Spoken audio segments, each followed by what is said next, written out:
ಶ್ರೀ ಕ್ಷೇತ್ರ ಧರ್ಮಸ್ಥಳದಲ್ಲಿ ಈ ಬಾರಿ 26ನೇ ಭಜನಾ ತರಬೇತಿ ಕಮ್ಮಟ ನಡೆಯುತ್ತಿದೆ.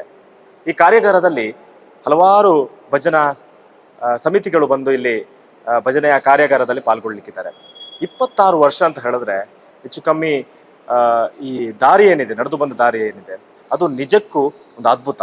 ಯಾಕೆಂತ ಹೇಳಿದ್ರೆ ಹಲವಾರು ಸಾವಿರಾರು ಭಜನಾ ಮಾಡುವವರಿಗೆ ತರಬೇತಿಯನ್ನು ಕೊಡುತ್ತಾ ಅವರನ್ನ ಇಲ್ಲೊಂದು 6 ದಿನ ಅಥವಾ ಒಂದು 5 ದಿನ ಕಾರ್ಯಾಗಾರದಲ್ಲಿ ಕೂರಿಸಿ ವಿವಿಧ ರೀತಿಯಲ್ಲಿ ಅವರಿಗೆ ತರಬೇತಿಯನ್ನ ನೀಡಿ ಅವರನ್ನ ಉತ್ತಮ ಭಜನಕಾರರಾಗಿ ಮಾಡ್ತಾರೆ. ಅದು ಯಾವ ರೀತಿ ಧರ್ಮಸ್ಥಳದಲ್ಲಿ 26 ವರ್ಷಗಳಿಂದ ಈ ಭಜನಾ ಕಮ್ಮಟ ನಡೀತಾ ಬಂತು, ಅದರ ಹಿನ್ನೆಲೆ ಏನು, ಅದರ ಇತಿಹಾಸ ಏನು, ಎಲ್ಲವನ್ನ ತಿಳಿದುಕೊಳ್ಳುವಂತ ಪ್ರಯತ್ನವನ್ನು ನಾವು ಇವತ್ತು ಮಾಡೋಣ. ನಮ್ಮ ಜೊತೆಗೆ ಈ ಭಜನಾ ಕಮ್ಮಟದ ಸಂಚಾಲಕರಾಗಿರುವಂತಹ ಸುಬ್ರಹ್ಮಣ್ಯ ಪ್ರಸಾದ್ ಅವರು ನಮ್ಮ ಜೊತೆಗಿದ್ದಾರೆ. ಸರ್ ನಮಸ್ತೆ. ನಮಸ್ಕಾರ. ವಿಶೇಷವಾಗಿ ಈ ಭಜನಾ ಕಮ್ಮಟ ಪ್ರಾರಂಭ ಮಾಡುವಲ್ಲಿ ಪೂಜ್ಯ ಹೆಗಡೆಯವರ ದೂರದರ್ಶಿತ್ವ ಇದೆ. 1982ರಲ್ಲಿ ಗ್ರಾಮಾಭಿವೃದ್ಧಿ ಯೋಜನೆ ಪ್ರಾರಂಭ ಆಯಿತು. ಆ ಗ್ರಾಮಾಭಿವೃದ್ಧಿ ಯೋಜನೆಯ ಆ ಕಾರ್ಯಕ್ರಮದಲ್ಲಿ ವೈಯಕ್ತಿಕ ಕುಟುಂಬದ ಅಭಿವೃದ್ಧಿಗಾಗಿ ಮತ್ತು ಸಮುದಾಯದ ಅಭಿವೃದ್ಧಿಗಾಗಿ ಸಾಕಷ್ಟು ಕಾರ್ಯಕ್ರಮಗಳನ್ನು ಹಮ್ಮಿಕೊಂಡ್ರು. ಹಾಗಾಗಿ ಕೇವಲ ಒಬ್ಬ ವ್ಯಕ್ತಿಯ ಆರ್ಥಿಕ ಅಭಿವೃದ್ಧಿ ಮಾತ್ರ ಅಲ್ಲ, ಬೌದ್ಧಿಕವಾದಂತಹ, ಆಧ್ಯಾತ್ಮಿಕವಾದಂತಹ, ನೈತಿಕವಾದಂತಹ ಎಲ್ಲ ಅಭಿವೃದ್ಧಿಗಳಾಗಬೇಕು, ಸಾಮಾಜಿಕವಾದಂತಹ ಅಭಿವೃದ್ಧಿ ಆಗಬೇಕು ಅನ್ನೋದರ ಜೊತೆಗೆ ಸಾಮಾಜಿಕ ಸಾಮರಸ್ಯವನ್ನು ರೂಪಿಸುವುದಕ್ಕಾಗಿ ಅಂದಿನ ಕಾರ್ಯಕರ್ತರು, ಸೇವಾ ನಿರತರು ಬೆಳ್ತಂಗಡಿ ತಾಲೂಕಿನ ಹಳ್ಳಿಗಳಲ್ಲಿ ಭಜನಾ ಮಂಡಳಿಗಳನ್ನು ಪ್ರಾರಂಭ ಮಾಡಿದರು. ಈ ಭಜನೆ ಎಲ್ಲಿ ಭಜನೆ ಇರ್ತದೆ ಅಲ್ಲಿ ಸಾತ್ವಿಕ ಶಕ್ತಿ ಇರ್ತದೆ, ಅಲ್ಲಿ ದುಷ್ಟಶಕ್ತಿಗಳ ಪ್ರವೇಶ ಆಗೋದಿಲ್ಲ. ಅದೇ ರೀತಿಯಾಗಿ ಭಜನೆ ಮಾಡುವಂಥ ವ್ಯಕ್ತಿ ದುರಭ್ಯಾಸಗಳನ್ನು ಬಿಟ್ಟು ಸಜ್ಜನ ವ್ಯಕ್ತಿಯಾಗಿ ಬದುಕಲಿಕ್ಕೆ ಅವಕಾಶ ಇದೆ. ಹಾಗಾಗಿ ಭಜನಾ ಕಾರ್ಯಕ್ರಮವನ್ನು ಪೂಜ್ಯ ಹೆಗಡೆಯವರ ಮಾರ್ಗದರ್ಶನದಂತೆ ಮತ್ತು ಶ್ರೀ ಹೇಮಾವತಿ ಹೆಗಡೆಯವರ ಮಾರ್ಗದರ್ಶನದಂತೆ ಭಜನಾ ಕಾರ್ಯಕ್ರಮವನ್ನು ಮಾಡಿದರು. ಹಾಗೆ ಪ್ರತಿ ಗ್ರಾಮಗಳಲ್ಲಿ ಕೂಡ 1, 2, 3 ಭಜನಾ ಮಂಡಳಿಗಳು ಅಂತೇಳಿ ಪ್ರಾರಂಭ ಆಯಿತು. ಆ ಭಜನೆಯ ಜೊತೆಗೆ ಭಜನಾ ಮಂಡಳಿಗೆ ಪೂರಕವಾದಂತಹ ಮೂಲ ಸೌಕರ್ಯಕ್ಕೆ ಸಂಬಂಧಪಟ್ಟ ಹಾಗೆ ಅನುದಾನಗಳನ್ನು ಕೂಡ ಕಟ್ಟಡ ನಿರ್ಮಾಣಕ್ಕಾಗಿ ಇತರ ವಿಷಯಗಳಿಗಾಗಿ ಪೂಜ್ಯ ಹೆಗಡೆಯವರು ಕೊಟ್ಟರು. ಆವಾಗ ಅವರ ಮನಸ್ಸಲ್ಲಿ ಬಂದದ್ದೇನು ಅಂತ ಹೇಳಿದ್ರೆ, ಅಂದಿನ ಕಾಲದಲ್ಲಿ ಸುಮಾರು 30-35 ವರ್ಷಗಳ ಹಿಂದೆ ಭಜನಾ ಮಂಡಳಿಗಳಲ್ಲಿ ಭಜನೆ ಆಗ್ತಾ ಇತ್ತು, ಆದರೆ ಶಿಸ್ತಿನ ಕೊರತೆ ಇತ್ತು. ಭಜನೆಯಲ್ಲಿ ಸರಿಯಾದಂತಹ ರಾಗತಾಳದ ಕೊರತೆಯನ್ನು ಕೂಡ ಕಂಡಿದ್ರು, ದಾಸ ಸಾಹಿತ್ಯದ ಕೊರತೆಯನ್ನು ಕೂಡ ಕಂಡಿದ್ರು. ಹಾಗಾಗಿ ಭಜನಾ ಮಂಡಳಿಗಳಲ್ಲಿ ಶಿಸ್ತು ಬರಬೇಕು, ಏಕತೆ ಬರಬೇಕು, ರಾಗ ತಾಳಗಳಲ್ಲಿ ಒಂದೇ ರೀತಿಯಾದಂತಹ ಏಕರೂಪ ಬರಬೇಕು ಅನ್ನುವ ಉದ್ದೇಶಕ್ಕಾಗಿ 1998ರಲ್ಲಿ ಇದಕ್ಕಾಗಿ ಒಂದು ಯೋಜನೆಯನ್ನು ಪ್ರಾರಂಭ ಮಾಡಿದರು. ಶಾಂತಿವನ ಟ್ರಸ್ಟ್, ಗ್ರಾಮಾಭಿವೃದ್ಧಿ ಯೋಜನೆ ಮತ್ತು ಧರ್ಮೋತ್ಥಾನ ಟ್ರಸ್ಟ್ಗಳ ಆಶ್ರಯದಲ್ಲಿ ಬೆಳ್ತಂಗಡಿ ತಾಲೂಕಿನ ಸೀಮಿತ ಭಜನಾ ಮಂಡಳಿಯ ಅಧ್ಯಕ್ಷ ಕಾರ್ಯದರ್ಶಿಗಳಿಗೆ 3 ದಿನದ ಒಂದು ಕಾರ್ಯಾಗಾರವನ್ನು ಮಾಡಿದರೆ ಏನು ಅಂತ ಯೋಚನೆ ಮಾಡಿದಂಥ ಪೂಜ್ಯ ಹೆಗಡೆಯವರು ಭಜನಾ ಕಮ್ಮಟ ಅನ್ನುವಂಥ ಕಾರ್ಯಕ್ರಮವನ್ನು ಮಾಡಿದರು. ಆರಂಭದ ದಿನಗಳಲ್ಲಿ ಅದರ ಸಂಚಾಲಕರಾಗಿ ಶ್ರೀಯುತ ಸೀತಾರಾಮ್ ತೋಲ್ಪಡ್ತಾಯರು, ಹಾಗೆ ಅದರ ಒಂದು ಭಜನಾ ತರಬೇತಿ ಕಮ್ಮಟದ ನಿರ್ದೇಶಕರಾಗಿ ರಾಘವೇಂದ್ರ ಪೈ ಅವರು ಒಂದು ಕರ್ತವ್ಯವನ್ನು ನಿರ್ವಹಿಸಿದರು. ಅವರ ಒಂದು ಪೂಜ್ಯ ಹೆಗಡೆಯವರ ಮಾರ್ಗದರ್ಶನದಂತೆ 3 ದಿನದ ಭಜನಾ ಕಮ್ಮಟ ಯಶಸ್ವಿಯಾಗಿ ನಡೆಯಿತು. ಸುಮಾರು 25ರಿಂದ 30 ಭಜನಾ ಮಂಡಳಿಯ ಸುಮಾರು 60 ಜನ ಶಿಬಿರಾರ್ಥಿಗಳು ನಮ್ಮ ತಾಲೂಕಿಗೆ ಸಂಬಂಧಪಟ್ಟ ಹಾಗೆ ಬಂದಿದ್ರು. ಆರಂಭದ ದಿನದಲ್ಲಿ ಬೆಳ್ತಂಗಡಿ ತಾಲೂಕಿಗೆ ಸೀಮಿತವಾಗಿ, ಯಾಕಂದರೆ ಬೆಳ್ತಂಗಡಿ ತಾಲೂಕಲ್ಲಿ ಸುಮಾರು 200ಕ್ಕಿಂತಲೂ ಅಧಿಕ ಭಜನಾ ಮಂಡಳಿಗಳಿವೆ. ಸುಮಾರು 10,000ಕ್ಕಿಂತಲೂ ಅಧಿಕ ಭಜಕರು ಬೆಳ್ತಂಗಡಿ ತಾಲೂಕಲ್ಲಿದ್ದಾರೆ.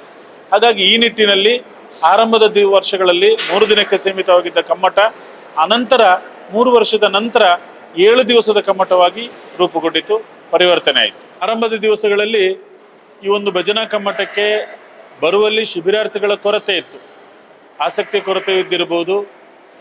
ಹಾಗೆ 1 ವಾರ ನಿಲ್ಲಬೇಕು ಅನ್ನುವಂತಹ ಒಂದು ಸಮಯದ ಅಭಾವ ಕೂಡ ಇತ್ತು. ಆದರೆ ಆಮೇಲೆ ಅದರ ರುಚಿಯನ್ನು ಕಂಡಂತಹ ಭಜಕರು, ವಿಶೇಷವಾಗಿ ಆವತ್ತು ಬರ್ತಿದ್ದಂತಹ ಸಂಪನ್ಮೂಲ ವ್ಯಕ್ತಿಗಳು ಯಾರಿದ್ದಾರೆ, ಉತ್ತಮವಾದಂತಹ ಗಾಯಕರು ಬರ್ತಾ ಇದ್ರು.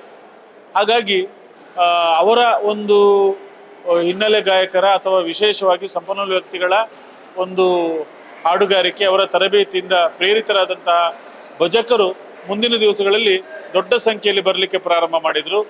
ಬೆಳ್ತಂಗಡಿ ತಾಲೂಕು ಮಾತ್ರ ಅಲ್ಲ, ದಕ್ಷಿಣ ಕನ್ನಡ ಜಿಲ್ಲೆ, ಉಡುಪಿ ಜಿಲ್ಲೆ, ಹಾಗೆ ಇತ್ತೀಚಿನ ದಿವಸಗಳಲ್ಲಿ ಶ್ರೀ ಮಂಜುನಾಥೇಶ್ವರ ಭಜನಾ ಪರಿಷತ್ತಿನವರ ಮಾರ್ಗದರ್ಶನದಲ್ಲಿ ಸುಮಾರು 19 ತಾಲೂಕಿನಲ್ಲಿ 1750 ಭಜನಾ ಮಂಡಳಿಗಳಿವೆ. ಸುಮಾರು 35,000ಕ್ಕಿಂತ ಅಧಿಕ ಜನ ಭಜಕರಿದ್ದಾರೆ. ಇವತ್ತು ಅತ್ಯಂತ ಯಶಸ್ವಿಯಾಗಿ ಭಜನಾ ಕಮ್ಮಟಗಳು ಒಂದು ವಾರದ್ದು ನಡೀತಾ ಇದೆ. ಇವಾಗ ರಾಜ್ಯ ಮಟ್ಟದ ಭಜನಾ ಕಮ್ಮಟ ನಡೀತಾ ಇದೆ. ಖಂಡಿತ ಭಜನಾ ಕಮ್ಮಟ ಅಂತ ಹೇಳಿದ್ರೆ ಇದು ಒಂದು ವ್ಯಕ್ತಿತ್ವ ವಿಕಸನ ಶಿಬಿರವೂ ಕೂಡ ಆಗಿದೆ. 1 ವಾರಗಳ ಕಾಲ ನಡೆಯುವಂತಹ ಭಜನಾ ಕಮ್ಮಟದಲ್ಲಿ ಎಲ್ಲ ವಿಷಯಗಳ ಬಗ್ಗೆ, ಗ್ರಾಮೀಣ ನಾಯಕತ್ವದ ಬಗ್ಗೆ ಇರಬಹುದು, ಹಾಗೆ ಧಾರ್ಮಿಕ ಆಚರಣೆಗಳ ಬಗ್ಗೆ ಇರಬಹುದು, ಹಾಗೆ ಭಜನಾ ಮಂಡಳಿಗಳು ಕೈಗೊಳ್ಳಬೇಕಾದಂತಹ ಒಂದು ನಾಯಕತ್ವದ ಬಗ್ಗೆ ಇರಬಹುದು, ಹಾಗೆ ಹಳ್ಳಿಗಳ ಪರಿವರ್ತನೆಯಲ್ಲಿ ಭಜಕರ ಪಾತ್ರ ಇರ್ಬೋದು. ಹೀಗೆ ಬೇರೆ ಬೇರೆ ವಿಷಯಗಳ ಬಗ್ಗೆ ಅಲ್ಲಿ ಉಪನ್ಯಾಸ ನೀಡುವುದರ ಜೊತೆಗೆ ಅವರನ್ನ ತಯಾರು ಮಾಡುವಂಥ ಕೆಲಸ ನಡೀತದೆ. ಹಾಗಾಗಿ ಇತ್ತೀಚಿನ ಕೆಲವು 8-10 ವರ್ಷಗಳಿಂದ ವಿಶೇಷವಾಗಿ ಶ್ರೀ ಮಂಜುನಾಥೇಶ್ವರ ಭಜನಾ ಪರಿಷತ್ತಿನವರ ಒಂದು ನೇತೃತ್ವದಲ್ಲಿ ಮಾತೃಶ್ರೀ ಹೇಮಾವತಿ ಹೆಗಡೆಯವರು ಹಾಗೆ ಪೂಜ್ಯ ವೀರೇಂದ್ರ ಹೆಗಡೆಯವರ ಒಂದು ಮಾರ್ಗದರ್ಶನದಂತೆ ಇವತ್ತು ಭಜನಾ ಲೋಕ ಅನ್ನುವಂಥದ್ದು ಅತ್ಯಂತ ಬೃಹದಾಕಾರದಲ್ಲಿ ಬೆಳೆದಿದೆ. ವಿಶೇಷವಾಗಿ ಭಜನೆ ಬೆಳೆದಿದೆ ಅಂತ ಹೇಳ್ಬೋದು. ಹೇಗೆ ಅಂತ ಹೇಳಿದ್ರೆ ಇವತ್ತು ಅಲ್ಲೆಲ್ಲಿ ಕುಣಿತ ಭಜನೆಗಳ ತರಬೇತಿ ನಡೀತಾ ಇದೆ. ಪ್ರತಿ ದೇವಸ್ಥಾನಗಳಲ್ಲಿ ಕೂಡ ಭಜನಾ ತರಬೇತಿಗಳನ್ನು ಬೇಸಿಗೆ ಶಿಬಿರದಲ್ಲಿ, ಬೇಸಿಗೆ ರಜಾ ಸಂದರ್ಭದಲ್ಲಿ ಕಲಿಸಿಕೊಡುವಂಥ ಕೆಲಸಗಳು ಆಗ್ತಾ ಇದೆ.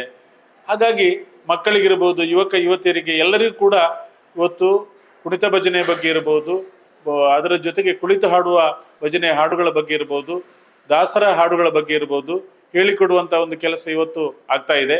ಹಾಗಾಗಿ ನಾನು ಈಗ ಈ ಮೊದಲು ಹೇಳಿದ ಹಾಗೆ ಸುಮಾರು 1 ಲಕ್ಷಕ್ಕಿಂತಲೂ ಅಧಿಕ ಭಜಕರು ಇವತ್ತು ನಮ್ಮ ಅವಿಭಾಜಿತ ದಕ್ಷಿಣ ಕನ್ನಡ ಉಡುಪಿ ಜಿಲ್ಲೆಯಲ್ಲಿದ್ದಾರೆ. ಈ ಹಿಂದೆ ಗಣೇಶ ಚೌತಿಯ ಸಂದರ್ಭದಲ್ಲಿ ಡಿಜೆ ಹಾಡಿಗೆ ಕುಣಿಯುವಂಥದ್ದನ್ನು ನೀವು ನೋಡ್ತಾ ಇದ್ದಿರ್ಬೋದು. ಆದರೆ ಈಗ ಶೋಭಾಯಾತ್ರೆ, ಭಜನೆಯೊಂದಿಗೆ ಶೋಭಾಯಾತ್ರೆಯೊಂದಿಗೆ ಗಣೇಶ ಮೂರ್ತಿಯ ಒಂದು ಮೆರವಣಿಗೆಯನ್ನು ನೀವು ಬದಲಾದಂತಹ ಈ ಕಾಲಘಟ್ಟದಲ್ಲಿ ಕಾಣಬಹುದು. ಹಾಗೆ ದೇವಸ್ಥಾನಗಳಲ್ಲಿ ಭಜಕರ ತಂಡದ ಒಂದು ಕುಣಿತ ಭಜನೆಯ ಶೋಭಾಯಾತ್ರೆ ಜಾತ್ರೆ ಸಂದರ್ಭದಲ್ಲೂ ಬೇಕಾಗುತ್ತೆ. ಹಾಗೆ ಬ್ರಹ್ಮಕಲಶ ಇರಬಹುದು, ಬೇರೆ ಬೇರೆ ಧಾರ್ಮಿಕ ಕಾರ್ಯಕ್ರಮಗಳಲ್ಲಿ ಕೂಡ ಇವತ್ತು ಭಜನೆಯನ್ನು ನೀವು ಪ್ರಮುಖವಾಗಿ ಕಾಣಬಹುದು. ಅದಲ್ಲದೆ ಗೃಹ ಪ್ರವೇಶ ಇರಬಹುದು, ಮದುವೆ ಇರಬಹುದು, ಹಾಗೆ ಇನ್ನಿತರ ಮಗುವಿನ ಹುಟ್ಟಿದ ಹಬ್ಬ ಇರಬಹುದು. ಎಲ್ಲ ದಿವಸಗಳಲ್ಲಿ ಕೂಡ ಇವತ್ತು ದೀಪ ಬೆಳಗಿಸಿ ಆ ಮನೆಗಳಲ್ಲಿ ರಂಗೋಲಿ ಹಾಕಿ ಭಜನಾ ಕಾರ್ಯಕ್ರಮವನ್ನ ನಡೆಸುವಂತಹ ಸಾಕಷ್ಟು ಉದಾಹರಣೆಗಳು ಇವತ್ತು ನಮಗೆ ಕಾಣಲಿಕ್ಕೆ ಸಿಗ್ತದೆ. ಅದರ ಜೊತೆಗೆ ಇವತ್ತು ಒಂದು ಉದ್ಯೋಗದ ರೀತಿಯಲ್ಲಿ ಕುಣಿತ ಭಜನಾ ತರಬೇತಿದಾರರು ದೊಡ್ಡ ಸಂಖ್ಯೆಯಲ್ಲಿ ಇವತ್ತು ನಮ್ಮ 2 ಜಿಲ್ಲೆಯಲ್ಲಿ ಕೂಡ ಇದ್ದಾರೆ. ಭಜನಾ ಹಾಡುಗಳನ್ನು ಕಲಿಸಿಕೊಡುವಂಥ ಗುರುಗಳು ಕೂಡ ಕಮ್ಮಟದಿಂದ ಪ್ರೇರಿತರಾಗಿ ಮಾಡುವವರಿದ್ದಾರೆ. ನಾನು ಬೇರೆ ಬೇರೆ ಕಡೆಗಳಲ್ಲಿ ಹೋದಾಗ, ಇತ್ತೀಚೆಗೆ ನಾನು ಪುತ್ತೂರಿಗೆ ಕಡಬಕ್ಕೆ ಹೋದಾಗ ಅಲ್ಲಿ ಒಬ್ಬರು ಕಮ್ಮಟಕ್ಕೆ 6 ವರ್ಷದ ಹಿಂದೆ ಕಮ್ಮಟಕ್ಕೆ ಬಂದವರಿದ್ದಾರೆ. ಅವರ ಹೆಸರು ನನಗೆ ಸರಿ ನೆನಪಿಲ್ಲ. ಸುಮಾರು 5,000 ಮಂದಿಗೆ ಅವರು ತರಬೇತಿಯನ್ನು ಕೊಟ್ಟಿದ್ದಾರೆ. ಅದರ ಜೊತೆಗೆ ಬೇರೆ ಬೇರೆ ಭಾಗಗಳಲ್ಲಿ ವಿಟ್ಲಕ್ಕೆ ಹೋಗಿದ್ದಾಗ ಮೊನ್ನೆ ಒಬ್ಬರು ಸುಮಾರು 1,000 ಮಂದಿಗೆ ಅವರು ತರಬೇತಿಯನ್ನು ಕೊಟ್ಟಿದ್ದಾರೆ. ಹಾಗಾಗಿ ದೊಡ್ಡ ಸಂಖ್ಯೆಯಲ್ಲಿ ಇಲ್ಲಿಂದ ತರಬೇತಿ ಪಡ್ಕೊಂಡವರು ಅಲ್ಲಿ ಅವರು ತರಬೇತುದಾರರಾಗಿ ತಾಲೂಕಿನ ಬೇರೆ ಬೇರೆ ಭಾಗಗಳಲ್ಲಿ, ಹಳ್ಳಿಗಳಲ್ಲಿ ತರಬೇತಿ ಕೊಡುವಂಥ ಕೆಲಸ ಮಾಡ್ತಾ ಇದ್ದಾರೆ. ಹಾಗಾಗಿ ಇವತ್ತು ಎಲ್ಲರಲ್ಲಿ ಕೂಡ ಮನ ತಲುಪಿಸುವಂತಹ ಒಂದು ಕೆಲಸ ಇವತ್ತು ಭಜನೆ ಮೂಲಕ ಆಗಿದೆ ಅಂತ ಹೇಳಿಕ್ಕೆ ನಾನು ಬಯಸ್ತಾ ಇದ್ದೇನೆ. ಭಜನಾ ಕಮ್ಮಟದ 1 ವಾರ ಇಲ್ಲಿ ವಿಶೇಷವಾಗಿ ಭಜನಾ ಕಾಶಿ ಅಂತಲೇ ಕರೆದ್ರೆ ತಪ್ಪಾಗೋದಿಲ್ಲ. ಎಲ್ಲ ಕಡೆಗಳಲ್ಲಿ ಕೂಡ ನಗರ ಸಂಕೀರ್ತನೆ ಸಂದರ್ಭದಲ್ಲಿರ್ಬೋದು, ಸಂಪನ್ಮೂಲ ವ್ಯಕ್ತಿಗಳು ಕಲಿಸಿಕೊಡುವಾಗಿರ್ಬೋದು, ಕುಣಿತ ಭಜನೆ ಸಂದರ್ಭದಲ್ಲಿರ್ಬೋದು, ಹಾಗೆ ಶೋಭಾಯಾತ್ರೆಯೊಂದಿಗೆ ಈ ಒಂದು ಭಜನಾ ಒಂದು ಲೋಕವೇ ಅನಾವರಣ ಆದಾಗೆ ನಮಗೆ ಆ ಸಂದರ್ಭದಲ್ಲಿ ಕಮ್ಮಟದ 1 ವಾರ ಕಾಣಲಿಕ್ಕೆ ಸಿಗ್ತದೆ. ಸತ್ಯ, ಸ್ಪಷ್ಟ, ನೇರ ಸುದ್ದಿಯೊಂದಿಗೆ U+ ಟಿವಿ, ಇದು ಹೊಸತನದ ಸಂಕಲನ.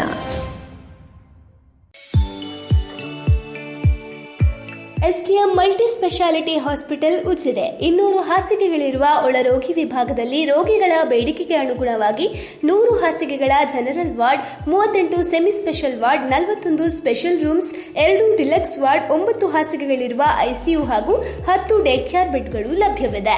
ವೈಯಕ್ತಿಕ ಅನುಭೂತಿ ಶುಶ್ರೂಷೆ ಮತ್ತು ಕಡಿಮೆ ಅಡ್ಡ ಸೋಂಕಿನೊಂದಿಗೆ ಸುಸಜ್ಜಿತ ಕೇಂದ್ರ. ಶ್ರೀ ಧರ್ಮಸ್ಥಳ ಮಂಜುನಾಥೇಶ್ವರ ಮಲ್ಟಿ ಸ್ಪೆಷಾಲಿಟಿ ಆಸ್ಪತ್ರೆ ಉಜಿರೆ. ಸಂಪರ್ಕಿಸಿ 08256295611 ಅಥವಾ 08256295616 ಅಥವಾ 7760397878.